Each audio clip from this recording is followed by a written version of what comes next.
Well, I suppose I think the most important thing you can do now is to reduce your greenhouse gas footprint. One of the things that I have been doing for more than 30 years, not primarily because of its environmental impact, but I do, is not to eat meat. And meat production is one of the major causes of greenhouse gas emissions. The Intergovernmental Panel on Climate Change, the United Nations body that puts out the big reports, its chair has said we have to ask people to eat less meat. Animal livestock produces more greenhouse gases each year than transportation. So this is a big thing. As far as transport is concerned, I try to drive less. I try to use public transport or walk. I think those things are important.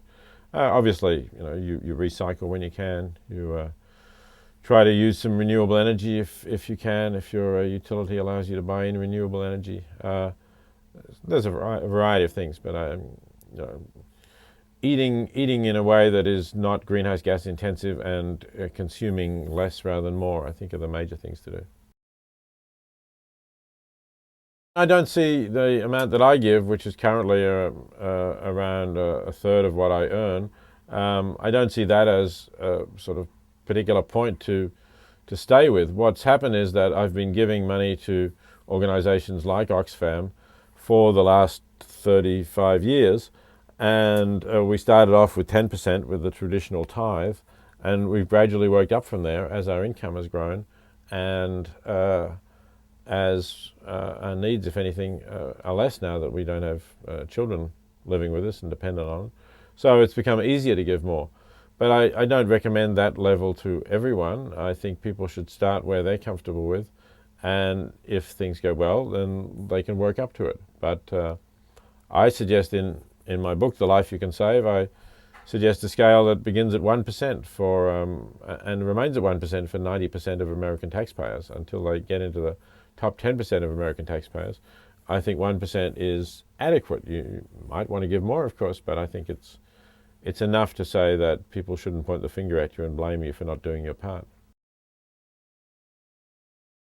I think reactions are changing to that idea. Yeah, I think we're going.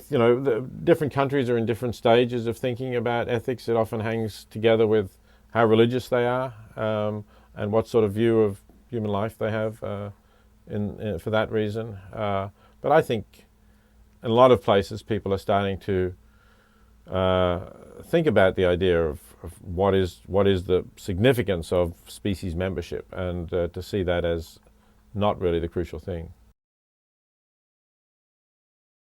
Americans are not actually abysmal at giving their money away in general. They're quite good by comparison with other nations because we have small government and somewhat lower taxes than, say, the Scandinavian nations, and we tend to have larger private philanthropy. But the problem is that it often goes to our own community in some way. So we give to our own religious institution, and most of it doesn't leave that religious institution. Or we give to our own college or school.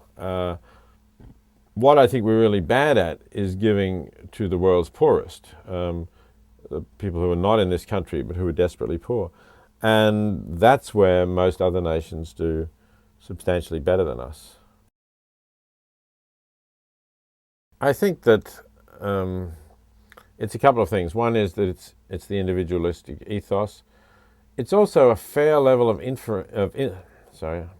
also a fair level of ignorance about the world outside the United States. I think Americans are really quite parochial in that way. Many people who come here from Europe or Australia or Canada will notice it, that the media focus very much on America. There's very little coverage of what happens outside America, unless it's a country that we're at war at, like Iraq or Afghanistan, then you hear it. But you don't hear very much about African countries that are not central to our geopolitical concerns.